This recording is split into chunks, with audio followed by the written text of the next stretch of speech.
क्या आपने सुना है कि कुछ लोग कहते हैं यीशु मसीह भारत आए थे? यह बात सुनने में हैरान करने वाली लगती है, लेकिन क्या यह सच है? आज हम आसान और साफ शब्दों में इसकी सच्चाई जानेंगे। हम बाइबल, इतिहास और तर्कों के आधार पर देखेंगे कि यीशु मसीह कभी भारत नहीं आए। यह वीडियो आपके विश्वास को और मजबूत करेगा और आपको सच्चाई समझने में मदद करेगा। तो चलिए शुरू करते हैं और सच्चाई को जानते हैं। यीशु मसीह, वह नाम जो लाखों लोगों के लिए प्यार, उम्मीद और उद्धार का प्रतीक है। ईसाई धर्म में यीशु का जीवन, उनकी शिक्षाएं और उनका बलिदान बहुत खास है। बाइबल हमें यीशु के जन्म, उनके काम और उनके पुनरुत्थान की पूरी कहानी बताती है। लेकिन कुछ लोग कहते हैं कि यीशु अपने जीवन के कुछ साल भारत में बिताए थे। वे कहते हैं कि यीशु यहाँ बौद्ध धर्म या हिंदू धर्म सीखने आए थे। कुछ तो यह भी कहते हैं कि वे कश्मीर में रहे और वहीं मरे। लेकिन क्या यह सच है? क्या इसके पीछे कोई पक्का सबूत है या यह सिर्फ एक बनाई हुई कहानी है? इस वीडियो में हम इस दावे को आसान भाषा में समझेंगे। हम बाइबल, इतिहास और पुरातत्व के आधार पर देखेंगे कि यीशु मसीह कभी भारत नहीं आए। यह वीडियो हमारे ईसाई भाइयों और बहनों के लिए है, ताकि आपका विश्वास और मजबूत हो और आप सच्चाई को अच्छे से समझ सकें। हम उन सभी कहानियों को देखेंगे जो यह दावा करती हैं और साफ करेंगे कि वे गलत क्यों हैं। चलिए इस सच्चाई की यात्रा शुरू करते हैं। बाइबल मसीही विश्वासी लोगों का सबसे बड़ा आधार है। यह परमेश्वर का वचन है और यीशु मसीह के जीवन की सच्ची कहानी बताती है। बाइबल के 4 सुसमाचार, मत्ती, मरकुस, लूका और यूहन्ना, यीशु के जन्म, बचपन, उनके काम और पुनरुत्थान के बारे में बताते हैं। लेकिन बाइबल में कहीं नहीं लिखा कि यीशु भारत आए थे। आइए इसे आसान भाषा में समझते हैं। बाइबल कहती है कि यीशु बेतलहम में पैदा हुए। जब एक राजा ने उन्हें मारने की कोशिश की तो उनका परिवार मिस्र चला गया। बाद में वे नासरत नाम के गांव में लौट आए। जब यीशु 12 साल के थे, वे यरूशलेम के मंदिर में विद्वानों से बात कर रहे थे। यह सब बताता है कि यीशु का शुरुआती जीवन इजराइल में ही बीता। कुछ लोग कहते हैं कि यीशु के 12 से 30 साल की उम्र के बीच, जिन्हें खामोश साल कहते हैं, वे भारत आए थे। लेकिन बाइबल में इन सालों के बारे में कम इसलिए लिखा है क्योंकि यीशु ने 30 साल की उम्र में अपनी सेवकाई शुरू की। बाइबल कहती है कि यीशु नासरत में पले बढ़े और हर हफ्ते सभा स्थल जाते थे। इसका मतलब है कि वे नासरत में ही थे, न कि भारत में। नासरत एक छोटा गांव था। यीशु वहां बढ़ई का काम करते थे। उस समय यहूदी लोग अपने परिवार और गांव में रहते थे। अगर यीशु भारत गए होते तो नासरत के लोग उन्हें कैसे जानते? लोग कहते थे, यह तो वही यीशु है जिसे हम जानते हैं। बाइबल परमेश्वर का वचन है और पूरी तरह सच्ची है। अगर यीशु भारत गए होते तो इतनी बड़ी बात बाइबल में जरूर लिखी होती। लेकिन ऐसा कुछ नहीं है। यीशु की शिक्षाएं यहूदी धर्म और परमेश्वर के वचन पर आधारित थीं। उन्होंने कहा कि वे यहूदी नियमों को पूरा करने आए हैं, न कि उन्हें तोड़ने। बाइबल के लेखक यीशु के करीबी लोग थे। उन्होंने यीशु की जिंदगी को देखा या विश्वसनीय लोगों से सुना। अगर यीशु भारत गए होते तो क्या वे इसे छिपाते? नहीं ना। बाइबल पर हमें पूरा भरोसा करना चाहिए। यीशु के भारत आने की बात बाइबल से नहीं, बल्कि कुछ किताबों और कहानियों से शुरू हुई। ये कहानियां सच्चाई से ज्यादा कल्पना पर आधारित हैं।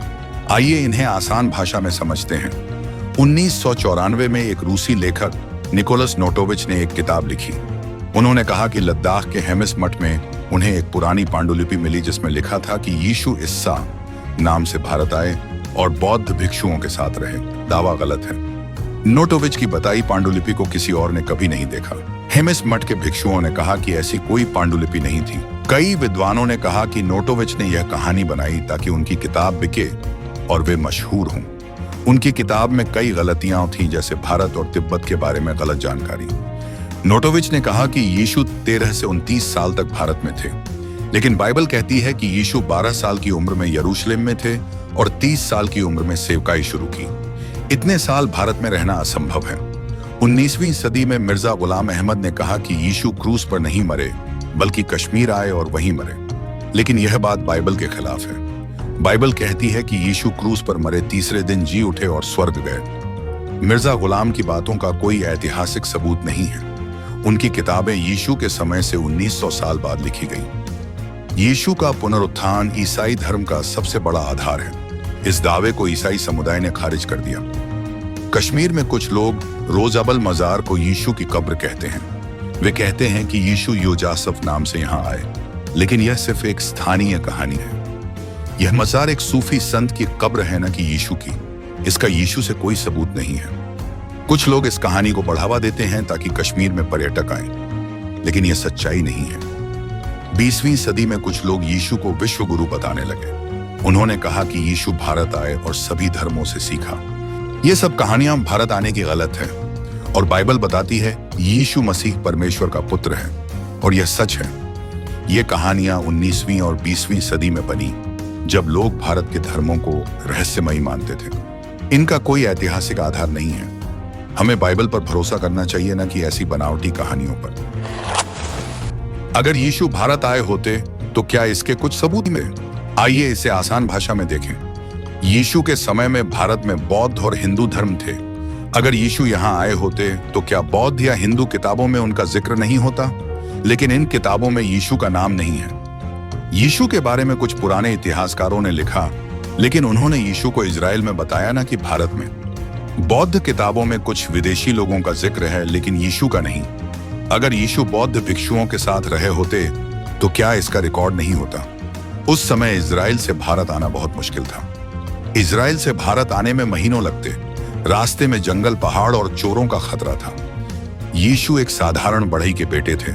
उनके पास इतनी लंबी यात्रा के लिए पैसे नहीं थे। यीशु यहूदी थे।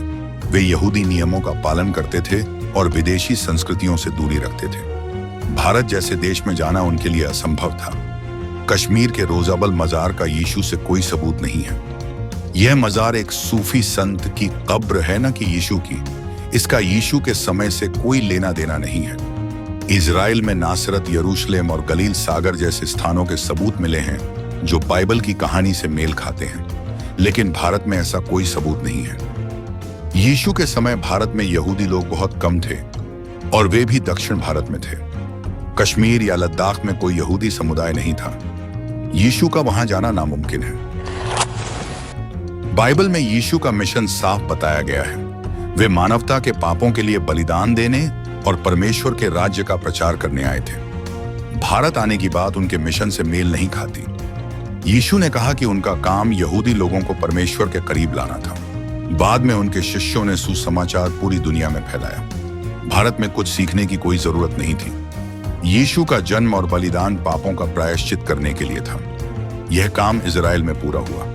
पुराने नियम में मसीहा के इजराइल से आने की बात थी। भारत का इसमें कोई जिक्र नहीं है। यीशु यहूदी थे और यहूदी नियमों का पालन करते थे। उनकी शिक्षाएं यहूदी धर्म पर आधारित थीं। बाइबल में उनकी बातों में यहूदी ग्रंथों का जिक्र है, न कि बौद्ध या हिंदू धर्म का। यीशु यहूदी पर्वों में शामिल होते थे। यह दिखाता है कि वे यहूदी परंपराओं को मानते थे। बौद्ध धर्म में परमेश्वर का कोई स्थान नहीं है और यह निर्वाण की बात करता है, लेकिन यीशु ने एक परमेश्वर और उद्धार की बात की। यीशु की सेवकाई सिर्फ 3 साल की थी। इस दौरान वे इजराइल में प्रचार करते रहे। इतने कम समय में भारत जाना और वहां कई साल रहना असंभव है। बाइबल में यीशु के चमत्कार, उपदेश और शिष्यों को सिखाने का जिक्र है। उनके पास इतनी लंबी यात्रा का समय नहीं था। यीशु मसीह परमेश्वर के पुत्र हैं। उन्हें किसी गुरु से सीखने की जरूरत नहीं थी। उनकी शिक्षाएं परमेश्वर से आई थीं। भारत यात्रा की बात उनकी महानता को कम करती है। यीशु 12 साल की उम्र में मंदिर में विद्वानों को चकित कर रहे थे। यह दिखाता है कि उनका ज्ञान परमेश्वर से था।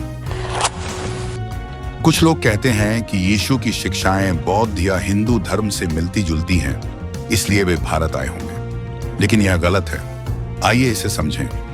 प्रेम, दया और अच्छाई की बातें कई धर्मों में होती हैं। जैसे बौद्ध धर्म में करुणा और यीशु की पड़ोसी से प्रेम की शिक्षा में कुछ समानता दिखती है, लेकिन यह समानता यह नहीं दिखाती कि यीशु ने बौद्ध धर्म से सीखा।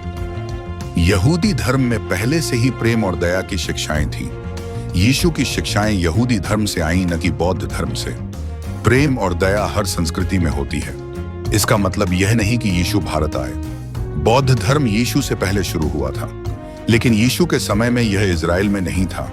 यहूदी लोग अपने धर्म का पालन करते थे। इजराइल में उस समय बौद्ध भिक्षु या मठ नहीं थे। यीशु का उनसे मिलना असंभव है। बौद्ध ग्रंथों में यीशु का कोई जिक्र नहीं है। अगर वे यहाँ आए होते तो क्या इसका रिकॉर्ड नहीं होता? यीशु और बौद्ध धर्म की शिक्षाएं बहुत अलग हैं। यीशु ने एक परमेश्वर की बात की। बौद्ध धर्म में परमेश्वर का कोई स्थान नहीं है। यीशु ने कहा कि वे उद्धार का एकमात्र रास्ता है। बौद्ध धर्म में आत्म प्रबोधन की बात है। बौद्ध धर्म आत्मा को नहीं मानता, लेकिन यीशु ने आत्मा की कीमत बताई। यीशु की शिक्षाएं हिंदू धर्म से भी अलग हैं। हिंदू धर्म में कर्म और पुनर्जन्म की बात है। यीशु ने परमेश्वर की कृपा की बात की। हिंदू धर्म में कई देवता हैं, लेकिन यीशु ने एक परमेश्वर की आराधना की। यीशु की शिक्षाएं यहूदी धर्म से आईं। उन्हें बौद्ध या हिंदू धर्म से जोड़ना गलत है।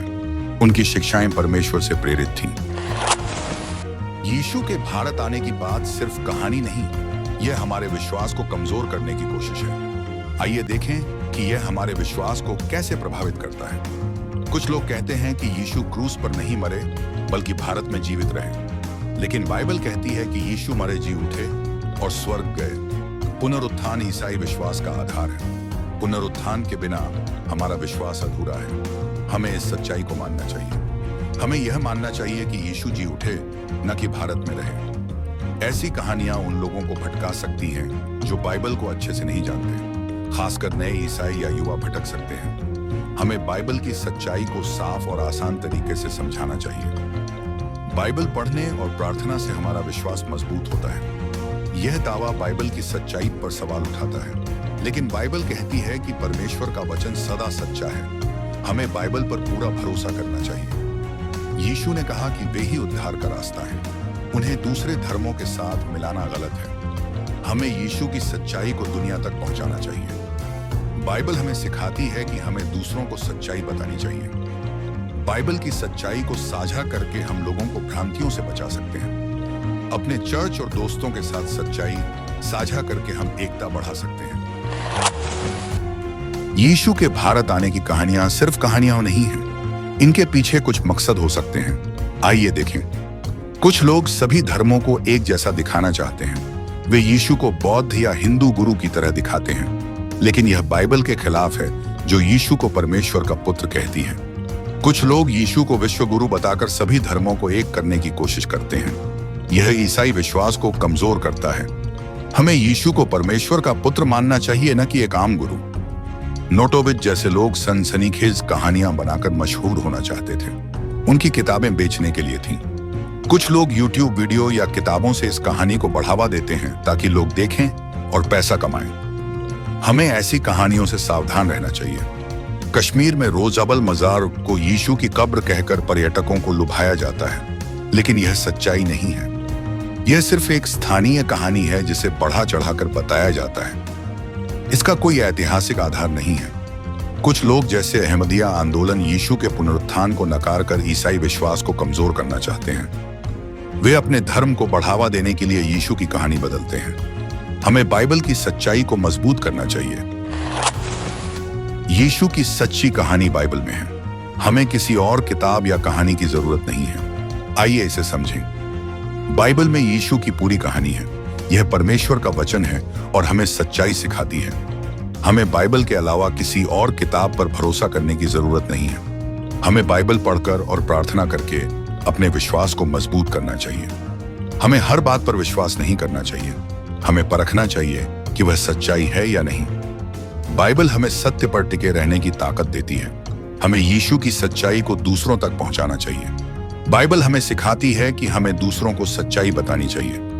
बाइबल की सच्चाई को साझा करके हम लोगों को भ्रांतियों से बचा सकते हैं। अपने चर्च और दोस्तों के साथ सच्चाई साझा करके हम एकता बढ़ा सकते हैं। हमें प्रार्थना करनी चाहिए कि परमेश्वर हमें सच्चाई दिखाए। प्रार्थना हमें परमेश्वर के करीब लाती है और सत्य समझने में मदद करती है। बाइबल पढ़ना और प्रार्थना हमें मजबूत बनाती है। प्रिय भाइयों और बहनों, हमने देखा कि यीशु मसीह के भारत आने की कोई सच्चाई नहीं है। बाइबल, इतिहास और पुरातत्व सब यही बताते हैं कि यीशु कभी भारत नहीं आए। ये बात सिर्फ कुछ बनावटी किताबों और कहानियों में है, जैसे नोटोविच की किताब और कश्मीर की किंवदंतियां।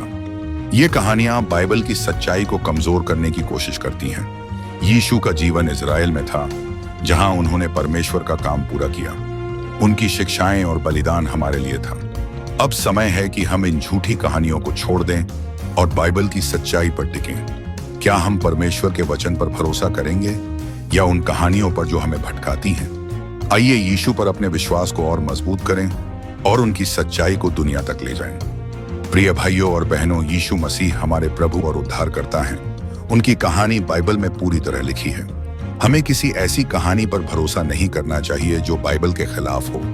यीशु कभी भारत नहीं आए, यह बाइबल इतिहास और तर्क साबित करते हैं। ये कहानियां सिर्फ भ्रम पैदा करती हैं। आइए हम प्रार्थना करें कि परमेश्वर हमें सच्चाई दिखाए और हमें बाइबल पर टिकाए। अगर यह वीडियो आपको पसंद आया तो इसे अपने दोस्तों और चर्च के साथ शेयर करें। अपने विश्वास को मजबूत करें और दूसरों को भी सच्चाई बताएं। प्रभु यीशु का नाम हमेशा धन्य रहे। आमीन।